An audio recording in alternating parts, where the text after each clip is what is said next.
নমস্কার বন্ধুরা, সোনার সংসার থেকে চলে এসেছি। আজকে কিন্তু হচ্ছে শয়ন একাদশী। সকলকে জানাই শয়ন একাদশীর প্রীতি ও শুভেচ্ছা। আজকে এই শয়ন একাদশীতে একটা একাদশীর রেসিপি তোমাদের নবদার হাতে তোমরা দেখে নাও, অবশ্যই তোমাদের ভালো লাগবে। চলো আমার সাথে রান্নাঘরে নবদার হাতে স্পেশাল একাদশীর দিনের একটা নতুন রেসিপি দেখে নাও। চলো দেখতে থাকো, সঙ্গে থাকো। নমস্কার বন্ধুরা, আজকে চলে এসেছি একদম রান্নাঘরে। আজ একাদশী, তাই একাদশী স্পেশাল আজকে রেসিপি হচ্ছে। দেখো তোমাদের নবদা পনিরগুলোকে কিন্তু ভালো করে কেটে নিচ্ছে। আজকে কি হবে গো? সাবু নিচ্ছ যে? সাবুদানার পোলাও। আচ্ছা, আজকে হবে সাবুদানার পোলাও। বুঝতে পারছো, সাবুটাকে কিন্তু এখন ভিজিয়ে দেওয়া হলো, কিছুক্ষণ সাবুটা ভিজবে।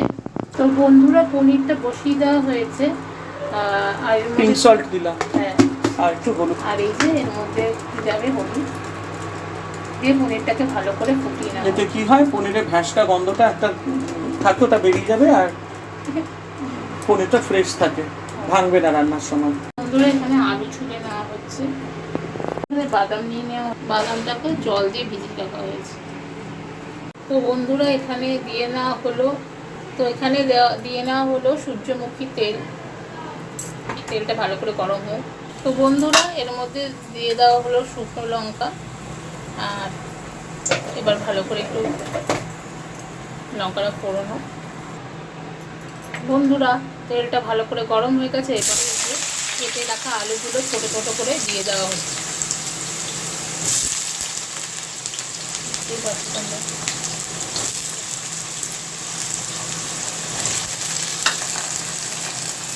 তো বন্ধুরা, এখানে দেখো পনিরটা কিন্তু ওই হলুদ আর সন্দকপুর লবণ দিয়ে ভালো করে ফুটিয়ে নেওয়া হচ্ছে, আর এখানে কিন্তু আলুটা ভেজে নেওয়া হচ্ছে ভালো করে। এরপর বন্ধুরা, আলুর মধ্যে দিয়ে নেওয়া হচ্ছে সন্দকপুর লবণ,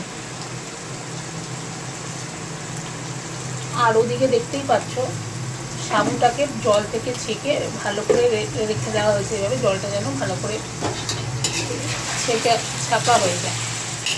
নুন, সন্দকপুর লবণ দিয়ে ভালো করে নাড়িয়ে নেওয়া হচ্ছে আলুটাকে। এখানে কাঁচা লঙ্কা নিয়ে নেওয়া হয়েছে, যে যেমন ঝাল পছন্দ করবে সেরকম দেবেন। আর এখানে আলুটা ভাজা হচ্ছে।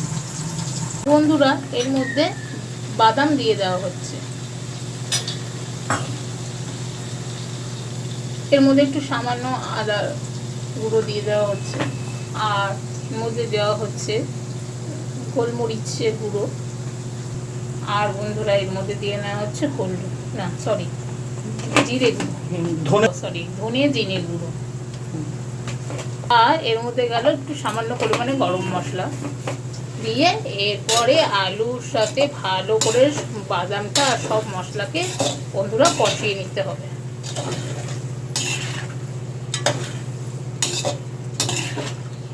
এরপর বন্ধুরা, এর মধ্যে কাঁচা লঙ্কাগুলো এইভাবে ধীরে ধীরে করে কেটে দিয়ে দেওয়া হচ্ছে। কাঁচা লঙ্কাগুলো দিয়ে ভালো করে নাড়িয়ে নেওয়া হচ্ছে। এরপর বন্ধুরা, এই যে পনিরটা দিয়ে নেওয়া হলো,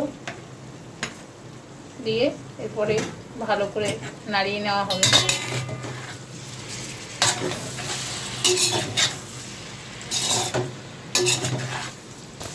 এরপর বন্ধুরা, জল ঝরিয়ে যে সাবুটা রাখা হয়েছিল সেইটা এর মধ্যে দিয়ে দেওয়া হচ্ছে।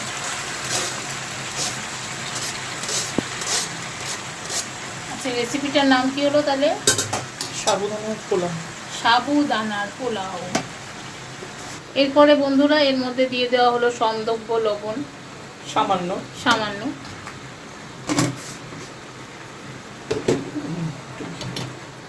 আর এর মধ্যে একটু যাবে ঘি। এই যে এবার ভালো করে কিন্তু বন্ধুরা সব একসাথে মিক্স করে নেওয়া হচ্ছে।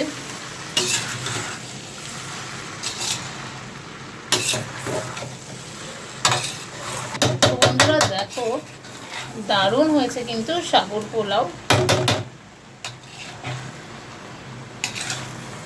ভালো করে বন্ধুরা নাড়িয়ে নিতে হবে, নাহলে কিন্তু নিচে লেগে যাবে।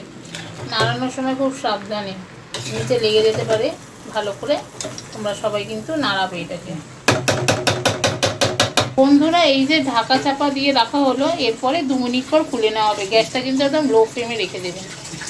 এরপর বন্ধুরা এই যে আমাদের মা দুর্গাকে দেখতেই পাচ্ছ, আর এই যে এখানে ভোগ নিবেদন করে দেওয়া হয়েছে একাদশীর দিনে। তো কেমন লাগলো অবশ্যই কিন্তু জানিও। বন্ধুরা দেখেই নিলে এই রেসিপিটা অবশ্যই তোমরা বাড়িতে এইভাবে বানাও, আশা করি সকলের খুব ভালো লাগবে। আর এই একাদশীর দিনে এরকমভাবে বানিয়ে ঈশ্বরকেও ভোগ দাও, আর তোমরাও বাড়িতে এইভাবে খাও, দেখবে দারুণ লাগবে।